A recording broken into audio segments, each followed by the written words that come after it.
Petit meurtre et Trinquouchette, la disparue du lac de Mirondelle. Cette série de 5 nouvelles met en scène Pervenche, Odile et Célestine à bord du Pic Express, en route pour une semaine à la montagne. Dans ce 3e épisode, le train est immobilisé au bord d'un lac gelé qui rappelle une mystérieuse affaire de disparition à Odile. Petit meurtre et Trinquouchette, la disparue du lac de Mirondelle. Haletant comme une bête essoufflée, le Pic Express s'était arrêté au creux d'une vallée glacée. Odile mit un peu d'ordre dans ses mèches brunes, s'assura que Célestine dormait toujours profondément, puis enfila un pantalon en velours et un léger pull en laine. Elle s'apprêtait à aller retrouver sa grand-mère quand cette dernière s'engouffra dans la cabine, un plateau dans les mains, une Nadine hors d'haleine sur les talons. « Mais, Madame Bartabo, vous ne pouvez pas faire le service, c'est le travail du personnel de bord !» s'écria la chef de wagon. Pervenche déposa son butin sur la table et fit face à la jeune femme. « Nadine, vous savez bien que dans quelques minutes, tous les passagers seront réveillés et vous serez débordés de requêtes extravagantes. D'ailleurs, si j'étais vous, j'en profiterais pour boire une tasse de thé avec nous. » Un bruit de commotion et des éclats de voix retentirent dans le couloir. Nadine se tourna pour affronter les voyageurs bouffis de sommeil qui se déversaient dans le couloir étroit. Pervenche aperçut Jules Navet qui nouait la ceinture d'une robe de chambre en soie rouge sur son ventre bedonnant, avant de héler la jeune chef de wagon d'un ton impératif. « Trop tard, Nadine. Bon courage, dit Pervenche en lui refermant la porte au nez. « Célestine dort toujours ?» demanda-t-elle à Odile. « Oui, à poing fermé.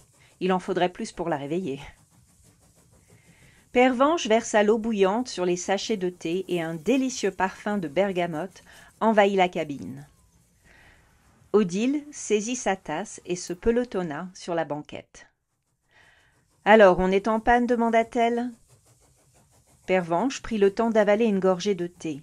« Non, le conducteur a fait un malaise. »« Quel genre de malaise ?» demanda Odile, soudain alerte. « Je ne sais pas exactement, mais il y a au moins 3 docteurs à bord, donc il devrait s'en sortir. »« Et on est où ?»« À 5 heures de la station du Pic d'Argent. » Odile posa sa tasse et ouvrit les rideaux. Le train était arrêté au creux d'une vallée figée dans la glace. Un flanc de falaise rocheux, saupoudré de neige, s'élevait sur la droite, et à gauche, les ténèbres à perte de vue. Odile attendit que ses yeux s'habituent à l'obscurité. « On est au bord d'un lac, déclara-t-elle enfin. Pervenche hocha la tête, son regard balayant l'espace morne et désert. Au loin, sous le ciel étoilé, un ruban rose annonçait l'aurore. Cette nature sauvage lui rappelait un paysage similaire, sauf que le lac qu'elle avait parcouru des heures durant en hors-bord, au cœur d'un hiver glacial, était entouré d'une trentaine d'habitations. « Je connais ce regard pensif, dit simplement Pervenche. Ça te rappelle une affaire ? » Oui, dit Odile. Une de mes toutes premières enquêtes avec Lucien Report. Le souvenir de l'inspecteur fit grimacer Pervenche. Des yeux perçants, un visage taillé dans la pierre, une carrure haute et maigre, et une intuition aussi légendaire que sa misogynie. Il avait remué ciel et terre quand le commissaire lui avait demandé de prendre Odile Bartabo sous son aile. Mais le commissaire devait une faveur à Pervenche Bartabo et cette dernière n'en avait pas démordu. Odile serait formée par Report parce qu'en dépit de sa personnalité insupportable, c'était l'inspecteur le plus compétent que Pervenche ait jamais connu, et Odile en apprendrait plus avec lui en une semaine qu'avec aucun autre en un an. Et quant à sa hantise des femmes et sa ferme conviction qu'elles n'avaient pas leur place dans la police, autant qu'Odile s'y fasse rapidement, c'était un sentiment largement répandu au commissariat de Soleil City à l'époque. « Quel manque de bol, me retrouver sous la coupe de Report, commenta Odile. alors que ça faisait des années qu'il avait arrêté de former des agents. Je me demande bien ce qui l'a fait changer d'avis, dit-elle pensivement. Va savoir, acquiesça Pervenche, impassible. Mais au moins tu as travaillé sur de vraies enquêtes dès le début. Oui, avec son expérience, il pouvait souvent choisir ses enquêtes, et quand on lui filait une affaire qui ne l'intéressait pas, je t'assure qu'il était carrément infect. Comme la fois où on a dû faire 2 heures de voiture pour aller enquêter sur la disparition d'une vieille dame. Elle habitait dans un hameau au bord d'un lac, un petit peu comme celui-là. Une trentaine de maisons, tous des retraités. Les jeunes étaient partis vivre à Soleil City ou bien à Tartanchon, et la commune s'était endormie. Et une femme avait disparu ? Oui, la femme du maire. Le maire de Mirondelle avait encore quelques relations bien placées, dont le commissaire Farco, et il a réussi à obtenir que Report vienne enquêter sur la disparition de sa femme. Et Report l'a retrouvée ? Non. Elle est morte ? On n'a jamais retrouvé son corps. On a enquêté 3 jours, et puis Report a conclu qu'elle s'était sûrement noyée dans le lac un soir de tempête. Pourquoi est-ce qu'elle serait sortie un soir de tempête ? Demanda Pervenche intriguée. Parce que selon le maire, Octave Orneval, sa femme présentait des symptômes de démence depuis quelque temps. Elle avait du mal à trouver ses mots, elle perdait sans arrêt ses clés de voiture, son sac. Pervenche replia ses jambes sous elle et enveloppa sa tasse de ses doigts fins.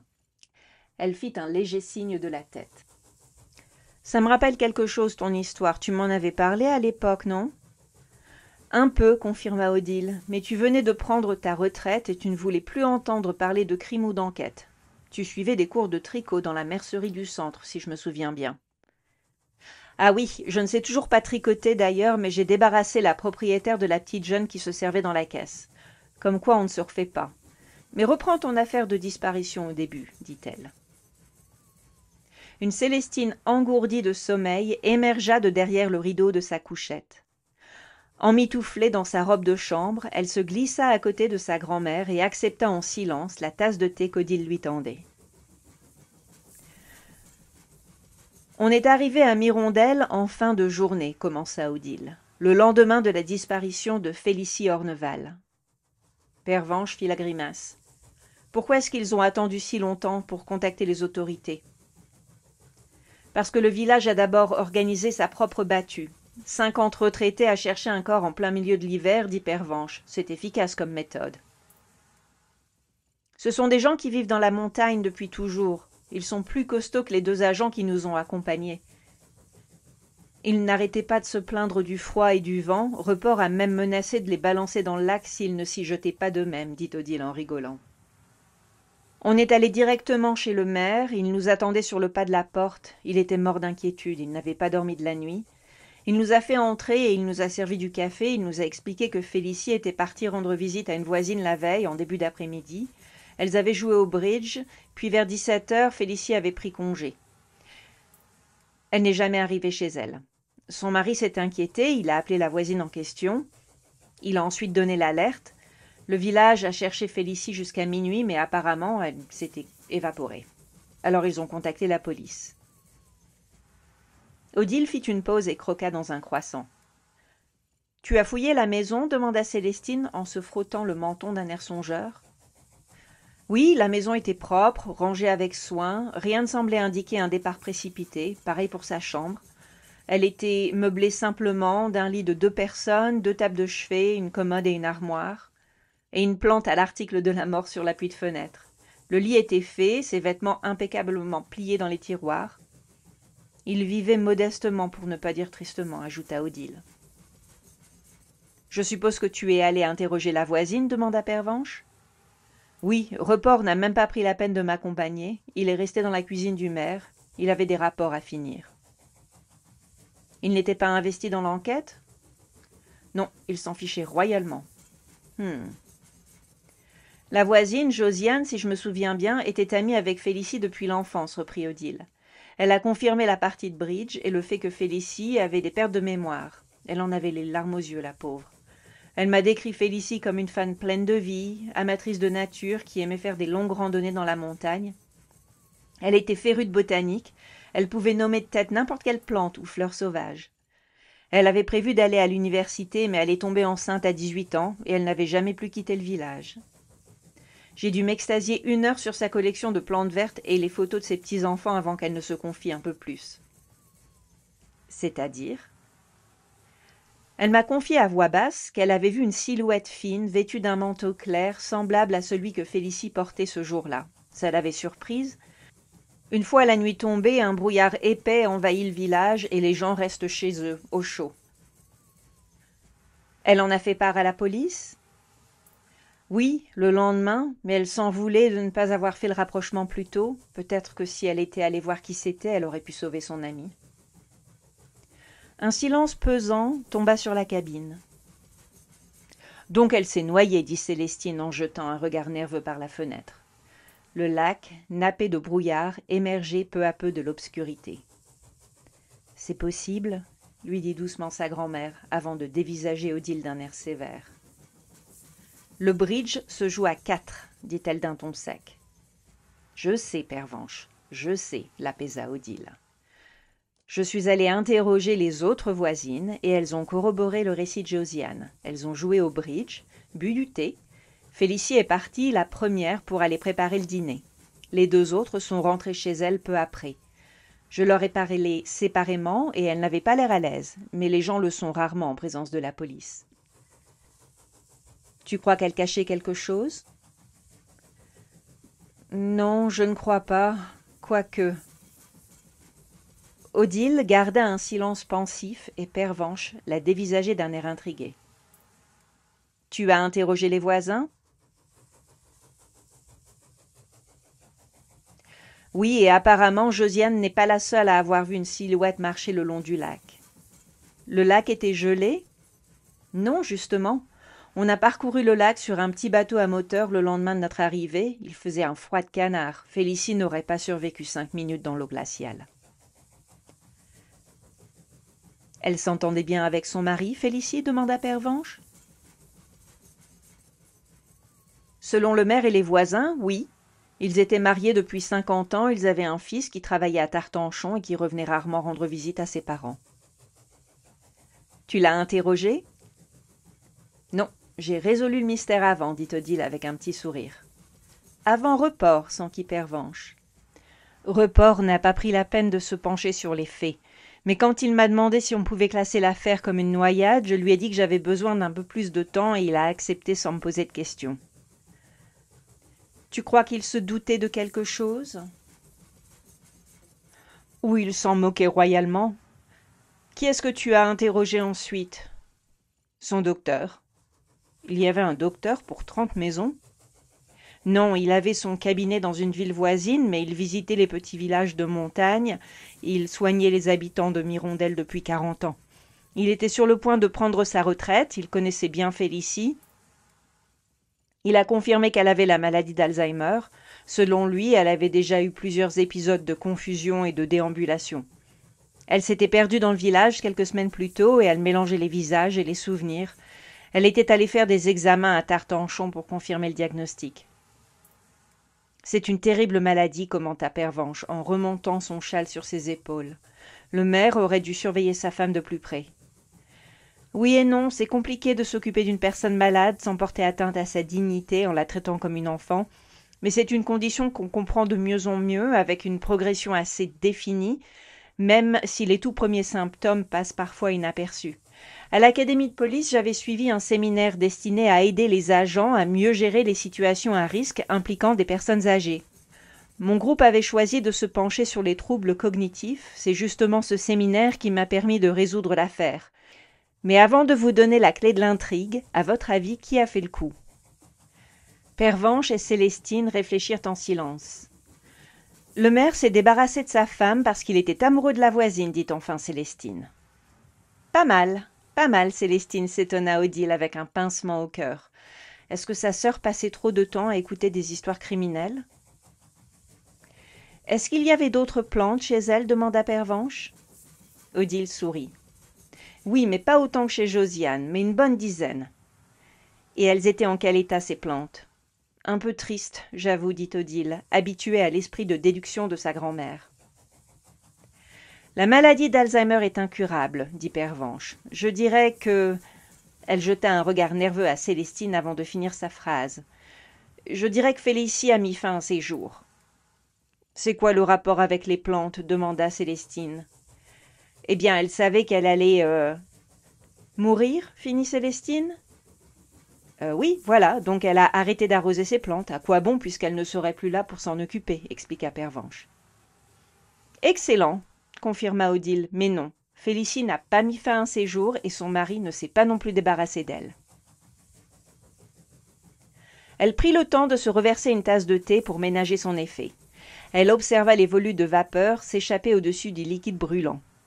« Elle est tout simplement partie, dit-elle enfin. »« Partie où et pourquoi ?» demanda Célestine. « Partie le plus loin possible de Mirondelle pour fuir son mari, qui, sous son apparence joviale, était un homme possessif et manipulateur. »« Comment tu le sais, s'enquit Pervenche ? » ?»« C'est lui qui nous a hébergés, ce qui m'a permis d'observer ses habitudes. Il nous a demandé d'enlever nos chaussures en entrant, poliment, mais avec insistance. Quand je me suis lavé les mains, il a tout de suite essuyé les gouttes d'eau sur le plan de travail. Je pense qu'il souffrait de troubles obsessionnels compulsifs. Pour en avoir le cœur net, j'ai déplacé des bibelots, j'ai mal refermé un rideau, laissé un coussin de travers sur le canapé, juste pour tester mon hypothèse. Et à chaque fois, il a discrètement tout remis en place derrière moi. Mais qu'est-ce qui t'a convaincu qu'elle était partie de son plein gré ? Le séminaire que j'ai suivi nous a expliqué le développement de la maladie d'Alzheimer.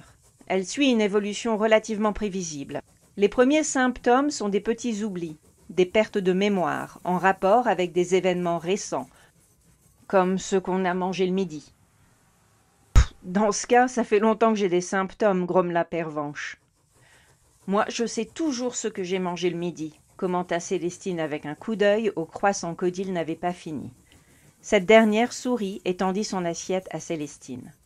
« Mais la désorientation, les déambulations, reprit Odile, ça arrive plus tard. Or, Félicie ne présentait des symptômes que depuis quelques mois, selon son médecin traitant. « Où veux-tu en venir ?» demanda Pervenche. Félicie était en parfaite santé quand elle est partie, et d'ailleurs elle se porte toujours très bien, en dépit de quelques rhumatismes. Mais elle est très bien soignée, dit Odile avec un sourire mutin. Pervenche ouvrit la bouche puis la referma. Mais bien sûr, dit-elle enfin, le docteur était dans le coup. Exactement. Donc tout ça pour une histoire d'amour, à leur âge ? L'amour n'a pas d'âge, la réprimanda Célestine. Et puis le maire était méchant, elle a bien fait de partir avec le docteur. Oui, dit Odile, je crois qu'il n'aurait jamais accepté son départ et elle le savait. Tu crois qu'il était violent ? J'ai posé la question à Josiane. Elle m'a répondu qu'il ne l'aurait jamais laissé partir. Il était jaloux. Félicie avait voulu reprendre ses études quand son fils a commencé l'école, mais il le lui avait interdit. « Et la silhouette sur le lac ?» demanda Célestine. « Je crois que c'est une invention de Josiane pour nous mettre sur la piste de la noyade. Les rumeurs se répandent vite dans les petites communautés fermées comme Mirondelle, et elle le savait bien.